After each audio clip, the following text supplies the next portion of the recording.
আত্মসমর্পণ করলেন সুন্দরবন দাপিয়ে বেড়ানো বনদস্যু ছোট জাহাঙ্গীর বাহিনীর প্রধান জাহাঙ্গীর শেখ সহ ২৭ জন সহযোগী। মঙ্গলবার সকাল ১১টায় কোস্টগার্ড পশ্চিম জোন মোংলার সদর দপ্তর চত্বরে আনুষ্ঠানিকভাবে বনদস্যু ছোট জাহাঙ্গীর বাহিনীর প্রধান জাহাঙ্গীর শেখ সহ তার ২৭ জন সহযোগী কোস্টগার্ড পশ্চিম জোনের zonal commander lieutenant Muhammad Mejbaul ইসলামের নিকট আত্মসমর্পণ করে।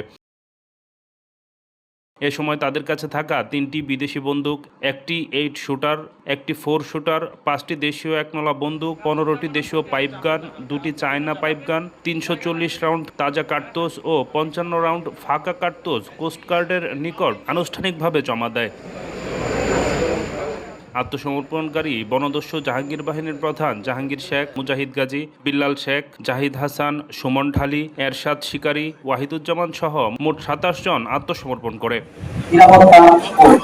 আত্মসমর্পণকৃত বনদস্যুরা খুলনা, বাগেরহাট ও পিরোজপুর জেলার বাসিন্দা। ছোট জাহাঙ্গীর বাহিনীর সদস্য হিসেবে তারা দীর্ঘদিন যাবৎ সুন্দরবনে ডাকাতি সহ সাধারণ জেলে ও বাওয়ালিদের জিম্মি করে মুক্তিপণ আদায় করে আসছিল। জব্দকৃত অস্ত্র, গোলাবারুদ ও আত্মসমর্পণকারী ডাকাতদের পুনর্বাসনের ব্যবস্থা সহ পরবর্তী আইনানুগ ব্যবস্থা গ্রহণের কার্যক্রম প্রক্রিয়াধীন রয়েছে।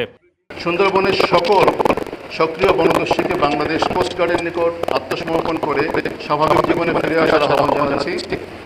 আত্মসমর্পণকারীদের ঊর্ধ্বতন কর্তৃপক্ষের মাধ্যমে পুনর্বাসনের সুযোগ দেওয়া হবে। অন্যদিকে যারা অপরাধমূলক কর্মকাণ্ড অব্যাহত রাখবে তাদের বিরুদ্ধে সরকারের জিরো টলারেন্স নীতির আলোকে কঠোর আইনানুগ ব্যবস্থা গ্রহণ করা হবে।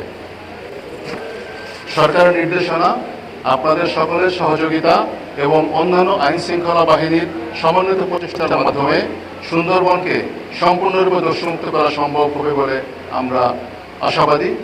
সকলকে অনেক ধন্যবাদ।